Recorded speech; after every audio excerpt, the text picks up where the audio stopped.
좋으신 주님을 찬양합니다. 우리 좌우 앞에 있는 분들과 인사를 나눕니다. 반갑습니다. 환영합니다. 축복합니다.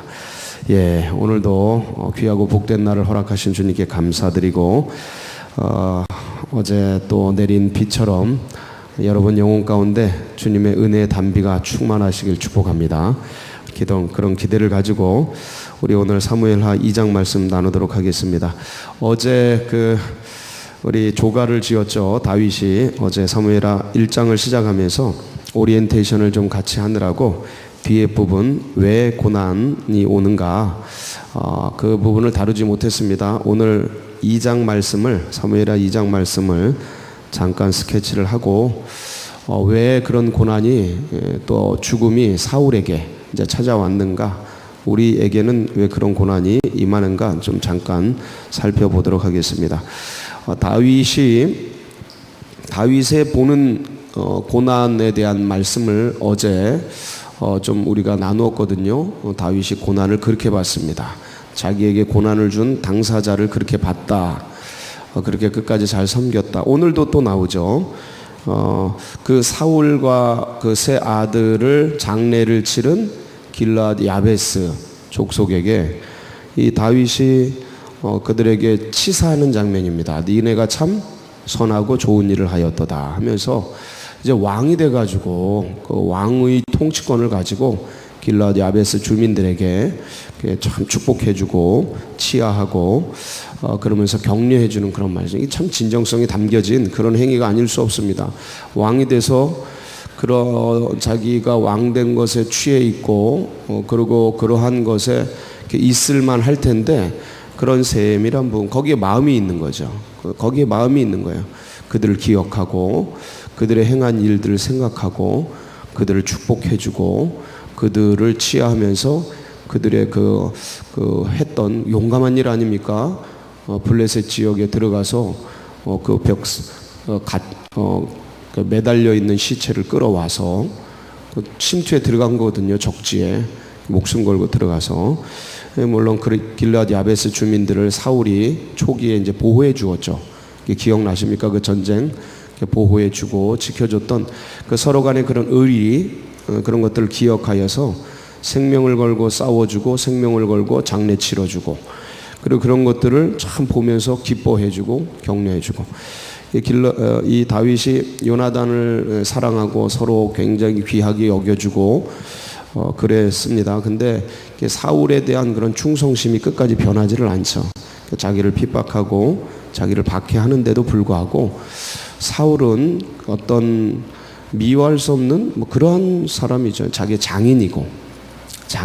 왕이고 옛날에 이때가 옛날 아닙니까? 굉장히 기원전 1000년 되던 그런 때입니다. 지금부터 3000년 전이죠. 그때 이런 왕정과 그런 때 왕을 향한 건 거의 신을 향한 거예요. 신. 왕을 향한 그런 사랑, 충성. 그런 게 있는 겁니다. 다윗에게도 아무리 나를 핍박하고. 이제 그런 거죠. 그래서 고난, 어쨌든 한결같은 10여 년이 넘는 세월 동안 나에게 고난을 행하는 그런 당사자를 향해서 이런 마음이 있다라는 건 이 고난을 보는 시각, 이 고난을 보는 눈이 달랐기 때문이라는 거죠. 세상의 방식대로 보지 않고 인과응보 사상으로 보지 않고 그 다음에 눈에는 눈, 귀에는 입에는 입, 귀에는 귀 이런 식으로 주먹에는 주먹, 네가 대로 주냐 나는 말로 주겠다 이런 어떤 세상 논리가 아니라는 거예요. 하나님의 눈이라는 거예요. 오른뺨을 치면 왼뺨도 돌려대라. 그러니까 이런 어떤 그 하나님의 말씀, 하나님의 뜻 이런 것들을 가슴에 이제 품은 그런 정신적인 모습이에요. 그러니까 이게 결국 이 사람의 인생론인 거예요. 다윗의 인생론이. 고난을 보는 눈, 고난을 어떻게 보냐? 이게 이제 그의 인생론이 되는 거예요. 내 인생을 누가 다스리냐? 그러니까 인생에 대한 주권, 이것을 어디다 두느냐? 결국 이게 이제 신앙이 되는 거죠. 그래서 고난을 해석하는 그 사람의 모습을 보면 그 사람의 신앙의 모습이 나오고 그 사람의 인생을 보는 관점이 나오는 거죠. 다윗이 참, 다윗이 귀히 여겨지는 건 뭐냐면, 성경에서 굉장히 귀히 여겨지잖아요.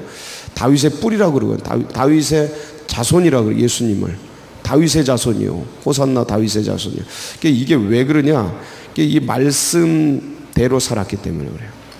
다윗이 실수도 하고 넘어지기도 하고 쓰러지기도 하고 하지만 온 이스라엘이 다윗 왕가를 지금도 추억하고 사모하는 이유는 말씀, 실수 많은 인생임에도 불구하고 말씀대로 살려고 몸부림친 거예요. 연약한 인생임에도 불구하고 그 길을 가려고 몸부림친 거예요. 한계 많은 인생임에도 불구하고 고난을 그렇게 해석하려고 몸부림친 거예요. 미친 척 하면서도 이런 상황과 환경을 행하시는 하나님의 그 뜻을, 섭리를 잊지 않은 거예요. 이게 신앙이죠. 근데 이게 이 사람의 이 고난을 보는 눈이 이 사람의 인생을 결정하는 거예요. 그런 모습들이었죠. 어제. 그래서 결국은 오늘 왕이 되지 않습니까? 오늘 왕이 돼요. 이제 한번 1절 볼까요? 1절 시작. 그 후에 다윗이 여호와께 여쭈어 아뢰되 내가 유다 한 성읍으로 올라가리이까? 여호와께서 이르시되 올라가라. 다윗이 아뢰되 어디로 가리이까? 이르시되 헤브론으로 갈지니라. 이게 다윗의 늘 참 이게 신실한 모습이죠. 주님, 제가 어디로 가겠습니까? 어디로 유다로 올라갈까요? 블레셋에 있었잖아요. 블레셋에 있었는데 사울이 죽은 걸 보고 제가 올라갈 때가 된 것 같습니다 하고 말씀드리니까 헤브론으로 헤브론. 그래서 이제 올라가죠. 유다 사람들이 다윗이 오니까 환영하죠. 환영해요. 도망자였음에도 불구하고 계속해서 그 신실한 모습으로 사울 왕의 그 미친 행동들을 탓하지 않고 또 끝내려고 죽이려고 하지 않고 끝까지 하나님의 때를 기다린 다윗을 이 주민들이 다 아는 거예요. 백성들이 다 알아요. 유다 사람들이 유다 지파잖아요. 다윗이 4절 유다로 올라가니까 유다 사람들이 와서 거기서 다윗에게 기름을 부어 유다 족속에 뭐로 삼았어요? 왕으로 삼았어요. 7년 6개월간 유다 왕으로 지내게 됩니다. 유다가 굉장히 커요. 강력하고 힘이 셉니다. 이게 이제 남유다와 북이스라엘의 어떤 흔적들이 이제부터 쌓이기 시작하죠. 북쪽은, 유다를 뺀 북쪽은 사울 왕가는 베냐민 지파예요. 베냐민 지파가 그러니까 유다 지파랑 경계선에 있어요. 그러니까 383 경계선이랑 비슷한 말이에요. 이 사울 베냐민 지파가 있는 데가 그 38선 위쪽으로는 우리나라로 비유하면 되는 거예요. 그 위쪽으로는 북이스라엘이 되는 거예요. 북한이 되는 거예요. 남쪽은 남한이 되는 거고. 똑같아요. 역사가 거의. 한국사랑 이 이스라엘 역사랑 이해하기가 너무 좋아요. 그래서 이제 아직 그렇게 체제가 이렇게 공고화된 건 아니지만 남쪽에는 이제 다윗이 다스리고 남유다는, 북이스라엘은 사울 왕가의 아들인 이스보셋이 이제 왕정을 다스리게 됩니다. 8절 보면 그게 나오죠. 사울의 군사령관 넬의 아들 아브넬이 이미 사울의 아들 이스보셋을 데리고 마하나임으로 건너가서 9절 이스라엘 왕으로 삼았더라. 그게 나오죠. 이제 남유다와 북이스라엘로 이렇게 진영이 나누어지는 거예요.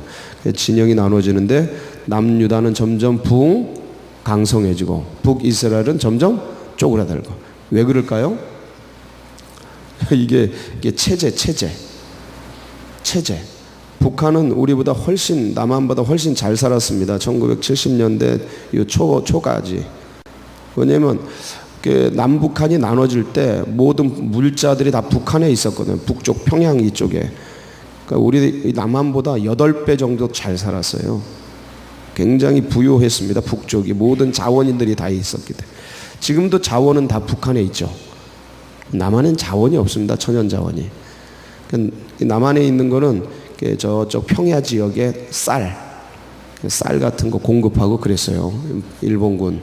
그러니까 이제 남북한의 경제력 차이가 북쪽이 월등하게 잘 살았어요. 비교도 안 되게 잘 살았어요. 그러니까 북한의 주민들이 많았죠. 그런데 이제 점점 이 북한 체제가 들어서고 남한 체제가 시작되면서 남북한이 48년에 나뉘어지고 그러면서 45년에 서로 소련군이 진주를 하고 이쪽 미군이 진주를 하죠. 45년에. 근데 48년도에 이제 분단이 돼요. 영구적으로 지금까지. 그러면서 이제 이 한 20여 년 지나는데 60년대 지나면서 역전이 되죠.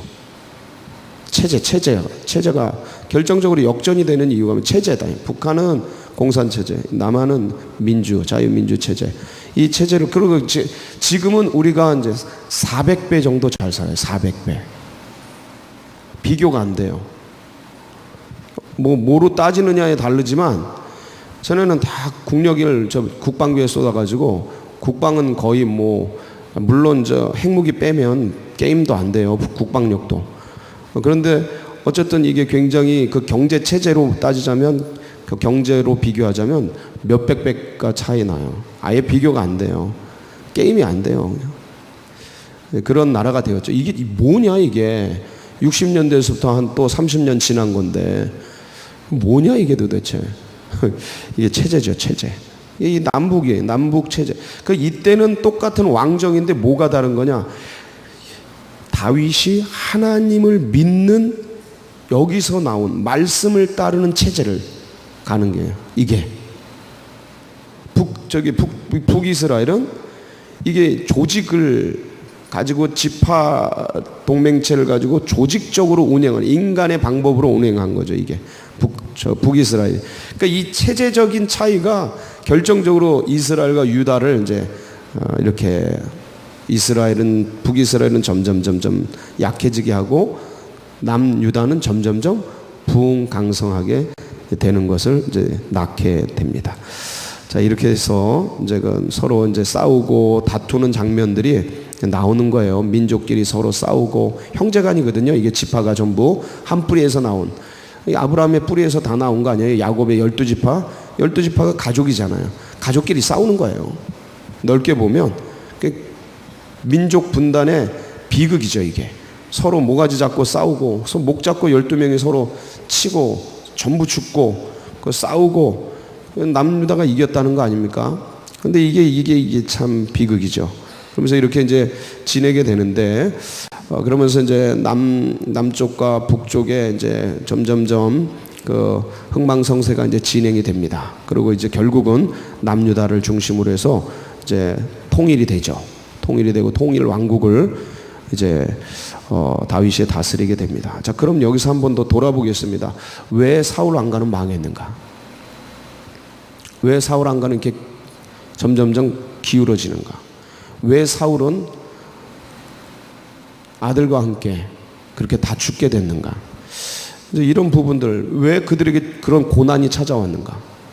왜 그런 하나님이 기름 부어서 세운 왕인데 그에게 그런 죽음과 멸망과 자손이 다 죽어나가고, 자기가 통치하던 이스라엘이 다 블레셋 군대에 의해서 전멸하게 되고 죽어나가는 그런 비극이 초래되었는가? 이 멸망들은 도대체 어디서 왔는가? 우리로 지금 오늘날 해석하면 왜 우리 집안에 이런 고난이 오는가? 왜 이런 큰 환란이 오는가? 왜 이렇게 자손들이 다 무너지는가? 왜 이렇게 지금 그럴 때가 아닌데 다 망그러지는가? 이거 왜 이런 것들이 오는가? 사울을 중심으로 해서 이제 한번 살펴보겠습니다. 사울의 그런 이유들은 여러 가지를 얘기했어요. 하나님의 말씀을 따르지 않고 근데 이것들을 통합해서 말씀드리면 육적인 문제는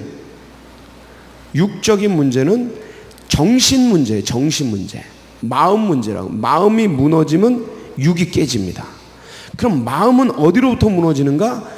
영적인 관계가 파괴되면 마음이 무너지기 시작해요.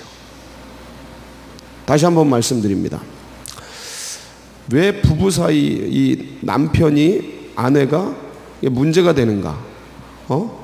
부부 사이에 이게 문제가, 이게 부부 사이가 갈라지면, 관계가 깨지면 서로들 마음이 힘들어지고, 이 마음이 힘들어진 게 결국 현실 속에서 문제로 나오는 거예요. 이 부부 관계는 왜 깨지는가? 하나님으로부터 멀어지면 깨지게 돼 있어요. 두 사람 사이에 이 이 두 사람 사이의 이 마음의 관계를 누가 유지하는가? 서로가 유지하죠. 근데 이 마음의 관계의 그 어떤 시금석은 뭔가? 영적인 하나님과의 관계예요. 그러니까 영적인 하나님과의 관계가 내가 점점 멀어지면 이 사람 사이에서도 점점점 뭔가 멀어지고, 이게 결국 현실, 육적인 이 현실에서 드러나는 거죠. 똑같아요. 사울이 왜 그에게 고난이 찾아왔나? 그의 현실 속에 왜 그런 문제가 초래됐는가? 멸망이 찾아왔나? 어려움이 찾아왔나? 환란이 찾아왔나? 왜 인간관계가 깨지나? 지금 왜 자녀 문제가 자꾸 이렇게 발생하나? 왜 고난이 찾아오나? 왜 건강 문제가 이렇게 심각한가? 왜 이렇게 사업이 안 되는가? 왜 이렇게 어렵지? 이 육적으로 드러나는 일들이 어디서부터 비롯되냐면 이 마음과 생각들이 깨지면서 오는 거예요. 이 마음과 생각들이 깨지고 관계들이 깨지는 이유는 뭔가 영적인 부분들이 무너지는 거예요. 제가 비유를 들겠습니다. 여기 빛이 있어요. 빛으로부터 사람이 점점 멀어지면 어떻게 되죠? 뭐가 찾아옵니까? 어둠이 찾아와요. 다시 한번 말씀드립니다. 어둠은 따로 존재하는 게 아니에요. 물리적으로 어둠은 따로 존재하지 않습니다. 빛으로부터 멀어지면 어떻게 된다고요? 그게 어둠이에요. 어둠이 따로 존재하는 게 아니라니까요. 어둠 있는데요? 예, 있어요. 존재는 해요. 근데 따로 존재하는 게 아니에요. 빛으로부터 멀어지면 그게 뭐라고요? 어둠이라고요. 다시 한번 쉽게 말씀드릴게요.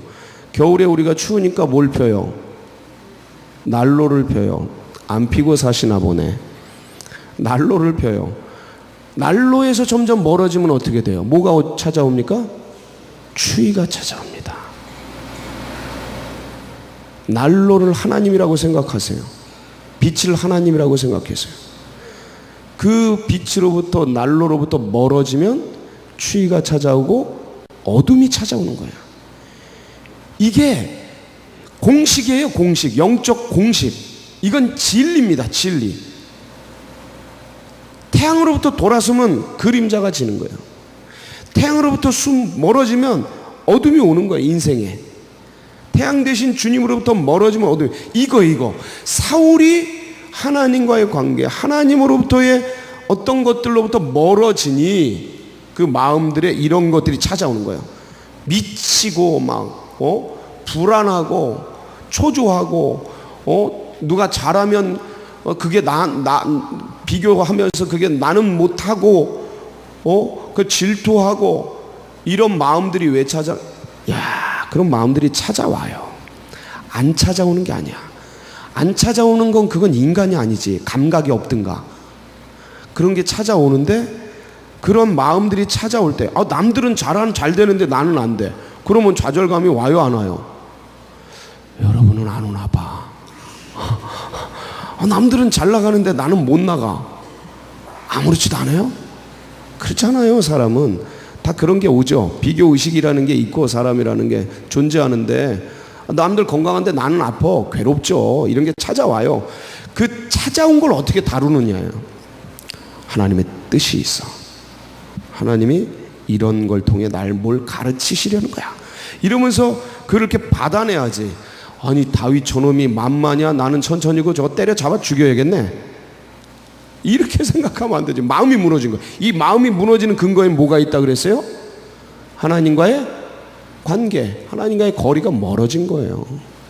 그걸 하나님이 주시는 은혜로 다스려야지. 그래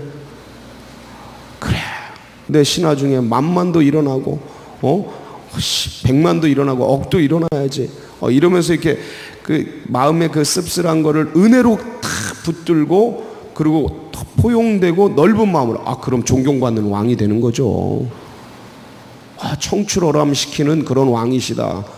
그런 존경받는 왕. 내가 애를 낳는데 내 새끼가 대통령이 돼. 나보다 훨씬 잘해. 얼마나 감사해요. 그런 거죠. 그런 영적 원리로 딱 품고 가야 되는데, 이게 하나님과의 관계가 깨어지니까 이게 마음도 좁아지는 거예요. 마음도 산란해지는 거예요. 사람이여, 그래서 하나님을 향한 사랑, 예수 그리스도가 주신 사명, 사랑과 사명이 흩어지고 연약해지면요, 그 사람 이 영적인 부분이 약해집니다. 하나님을 향한 사랑, 주님이 예수 그리스도께 주신 이 사명, 이런 영적인 보석 같은 게 약해지면, 그런 것을 향한 사모함이 식어지면, 다른 말로 하면 예배와 전도, 이게 우리의 인간에게 주신 고유한 사랑과 사명 아닙니까? 예배, 전도, 이런 것들을 향한 말씀, 기도, 이런 것들을 향한 그 은혜의 수단들을 향한 나아가는 마음들이 식어지면 사람들에게 뭐가 찾아오냐면, 그러니까 영적인 것에서 점점점 멀어지면서 무감각해지고 세상 향락과 일락이 좋아지기 시작합니다. 이 마음에 그런 게 찾아와요. 그러니까 하나님으로부터 멀어지니까, 빛으로부터 멀어지니까 뭐가 찾아와? 어둠이 찾아오죠. 그 어둠이 밀려오는 거예요, 이 혼에. 그러니까 영, 혼, 육으로 구성되어 있잖아요. 영이 멀어지고 깨지면 하나님으로부터, 이 하나님과의 관계가 영 아닙니까? 이 마음의 혼, 이 정신계통에 이 지진이 일어나는 거예요. 파열음이 생기는 거야. 그러니까 무감각해지고, 영적인 것에 점점 무감각해지고, 괜히 귀찮아지고, 좀 뭔가 좀 의미가 없어지고, 영에 대한 기쁨이 없어지고, 대신 세상을 향한 향락과 세상을 향한 뭔가 자꾸 가려고 하는 그런 마음들이 일어나요. 마음에서. 그리고 현실 속에서, 육체 속에서 무엇을 먹을까? 오늘은 뭘 먹을까? 뭘 마실까? 뭘 입을까? 이 배 여기다 뭘 넣을까? 이거 생각이 점점점 더 세지는 거예요.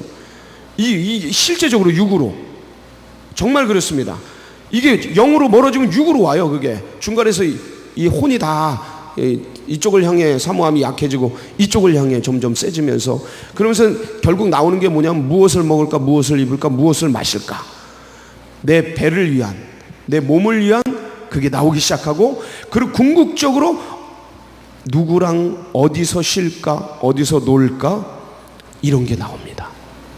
이 세상을 향한 향락과 쾌락으로 가는 거예요. 이 사울이 그 길을 걸은 거예요. 그 마지막이 뭐예요? 이 길은 패망이라니까요. 멸망이라니까요. 어떻게 난로를 떠나는데 추위가 안 와요?